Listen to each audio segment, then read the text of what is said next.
foi divulgada hoje e mostra o presidente Lula empatado tecnicamente com Flávio Bolsonaro, embora numericamente à frente dele, né? Então, a produção separou para a gente as lâminas da pesquisa BTG Nexus, que é uma pesquisa feita por telefone, né? Então a metodologia dela é diferente, por exemplo, de um Datafolha, que é presencial lá no Largo da Batata, é diferente da Atlas Intel, que fica perguntando para a rapaziada na internet. Ela é feita por telefone. Vamos ver uma das principais pesquisas que a gente tem. Então mostra aí, no primeiro turno, presidente Lula 41%, Flávio Bolsonaro 37%, com a margem de erro de 2 pontos para mais ou para menos. Eles estão tecnicamente empatados aí no limite da margem de erro, né? Porque se é de 41 pode ser até 39, se é de 37 pode ser no limite máximo até 39 também. Então Ronaldo Caiado 5%, Renan Santos da Missão 4%, Romeu Zema do Novo 3%, escritor Augusto Cury do Avante 1%, esse que não apareceu até agora, não deu as caras, né? Tá meio Joaquim Barbosa das ideias, não apareceu. Cabo Daciolo 1% e Samara Martins da UP também com 1%. A única mulher nessa campanha é a Samara Martins. Isso é muito curioso, né? Do Brasil, assim, a gente passou várias eleições presidenciais, vários ciclos, tendo candidatas mulheres competitivas. Esse ano a única mulher é a Samara Martins, que não é competitiva. Então, vai fazer falta no debate, né? É um debate em que tentam trazer bastante eleitorado feminino e quem vai estar discutindo pautas para o eleitorado feminino vão ser só homens. São apenas homens. Vai rolar o mansplaining necessariamente aí. Então, pesquisa para o segundo turno, BTG Nexus. Presidente Lula, 46%. E Flávio Bolsonaro, 45%. Cara, durma-se com barulho desse, né, cara? Nenhum, branco nulo, 8%. Não sabe, não respondeu, 2%. É surpreendente para mim, se tiver aí, produção, a lâmina com a evolução, né, a série histórica desse segundo turno. Se eu não me engano, ele retoma o percentual de abril. Ele tá numa curva, ele tá numa curva de recuperação, né? Assim, enquanto o presidente Lula declinou um pouco. É muito, assim, curioso para mim ver essa resiliência do Flávio, porque se a gente relembrar nos últimos dias, Matheus, foi só paulada em cima dele, né? Então, tem lá a questão do meu irmãozão, o áudio pro Vorcaro. Depois tem a foto com o Sicário, que era esse suposto matador de aluguel que trabalhava pro Daniel Vorcaro, né?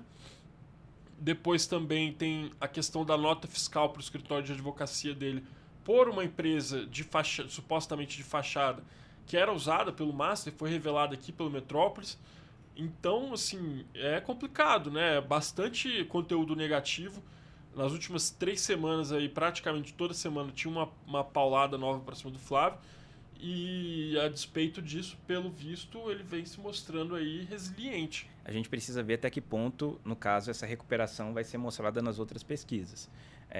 A BTG Nexus de hoje é a primeira pesquisa que consegue mostrar esse movimento de recuperação do Flávio. Todas as outras ainda mostravam uma queda, então não sei, se a gente pega a pesquisa, por exemplo, da semana passada para essa semana, foram 4 pontos, se eu não me engano, de evolução. Então ele sai de 33% e vai para 37%. Em uma semana, isso é uma variação muito grande. Essa semana a gente vai ter a Quest, se não me engano, na quinta ou na sexta-feira, e aí a gente vai conseguir ver se as outras pesquisas, tanto dessa quanto da outra semana, vão mostrar, de fato, esse movimento de recuperação, mas, de fato, o percentual de agora retoma o percentual de abril, que é exatamente antes de todas as crises. Então, o Flávio tem feito aquilo que a gente comentou. Ele tenta se esquivar, mas ele também não está trazendo pauta positiva. Ele está totalmente no debate, mas fugindo do debate. Talvez o que a gente possa perceber é porque agora, de fato, a campanha vai para a rua. Então, a gente está há 12 dias, 13 dias do início da campanha. O começo oficial da campanha. E então, basicamente, agora os eleitores começam a ver, passou a Copa, agora vai começar a eleição. Exato. Então, a gente vai começar a perceber o percentual tanto de brancos e nulos, de indecisos caindo. Isso pode beneficiar tanto Lula quanto Flávio, e pelo menos nesse primeiro momento a gente precisa ver se o Lula está perdendo percentual. Eu confesso que na série histórica a gente consegue ver. Eu acho que tem a série histórica do primeiro turno já, vamos ver. A gente queria do segundo também, se for possível aí, produção, mas já tem a do primeiro, ó. E já mostra um pouco esse movimento de retomada, recuperação. Aí já é o segundo A gente volta turno. ali, a pesquisa de 27 de abril, exatamente o mesmo percentual de agora. Em junho, a diferença maior, se eu não me engano, acho que são 6 pontos. 6 ou 5 pontos aqui. Acho que Flávio 43, Lula 48. Isso. E aí retoma aqui para 1 ponto agora. Então, essa vantagem aqui, ela drenou. Então, basicamente, o presidente perdeu 2 pontos, exatamente, porque aqui tem uma queda, mantém e cai de novo. Então, oscilou dentro da margem de erro, mas o Flávio sobe ali de 43, também oscilou, né? Dentro da margem de erro. Mas o jacaré fechando a boca. Mas é o que a gente fala, que os dois basicamente se uniram ali. E aí agora, o que a gente consegue perceber aqui é o eleitorado indeciso e o em branco, que está bem estável. Conforme a eleição vai passando, a gente vai ver esse percentual diminuindo. E acho que aí vai ser fundamental para a eleição. Pois é, eu acho que tem também a série histórica em relação à projeção de primeiro turno. Se a produção puder pôr no ar aí, ela é um pouco menos informativa, porque quando você está falando de uma amostra menor, né, tende a ter mais ruído. Isso é um efeito estatístico que as pessoas não percebem, ou não sabem geralmente, mas assim, quando a gente está falando de uma coisa, de um percentual menor, a precisão dos dados já é pior um pouco. É por isso que tem que tomar sempre com um pouquinho de desconfiança, um grãozinho de sal aí, quando a gente está falando de recortes demográficos muito específicos, quando a gente está falando de candidatos minoritários ali, os nanicos que estão ali embaixo brigando entre si, tem sempre que olhar com mais cautela, né? Mas, de novo, aqui, Matheus, a gente vê, né, ali um movimento de recuperação do Flávio Bolsonaro. A gente vê uma queda ali até junho, uma estabilização de junho a julho, e a retomada agora de julho, no caso da semana passada, para agora, dia 3 de agosto. Pois é. Enquanto o presidente Lula está aí num declínio leve, né? Não é nada também... Na verdade, eu acho que os dois estão, se a gente consegue pegar desde o início, eles estão parados, assim. Flávio cai, mas volta, mas sempre aquilo. Mas o que a gente consegue perceber agora das 2 últimas pesquisas para agora, é que alguns candidatos já estão começando a cair.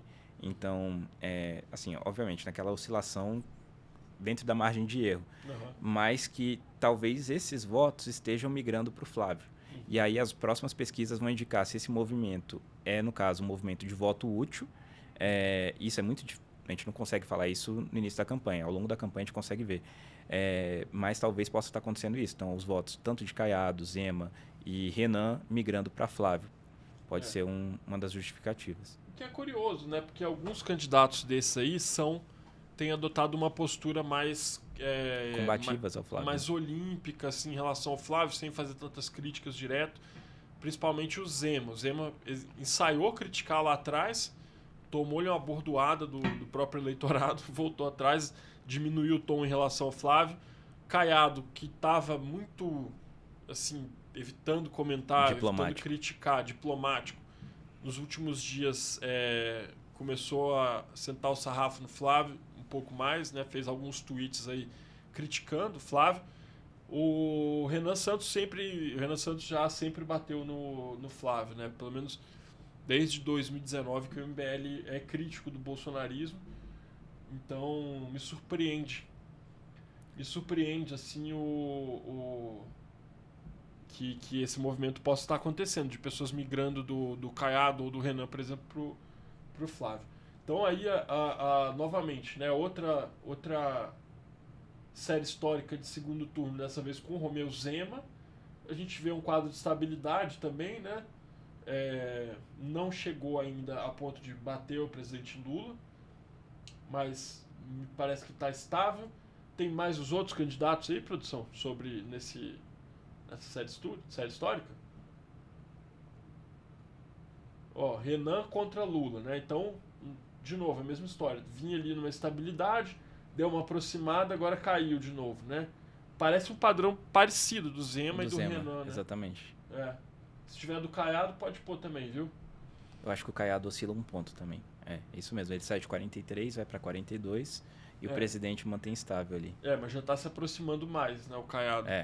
Que os outros dois. Enfim, bela pesquisa da BTG Nexus aí pra gente acompanhar. É aquela coisa, né? A pesquisa ela não é um termômetro perfeito, mas é o termômetro que a gente tem O cenário daquele momento. É o cenário, é a fotografia o clichê que diz, né? A fotografia do momento, não é o filme, é a fotografia. Tem gente que tenta cravar que pesquisa é antecipar o resultado da eleição, né? Não, gente. Pesquisa está mostrando naquele momento, tudo pode mudar. Exato.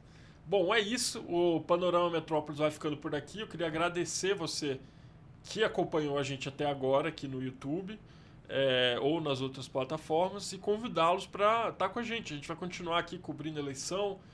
Vou tentar chamar o Matheus de novo. Obrigado. Para essa canoa furada. Vamos ver se ele vai topar ou não. Mas, enfim, eu agradeço o Matheus pela presença dele. Agradeço a você que ficou com nós até agora. E é isso aí. Valeu.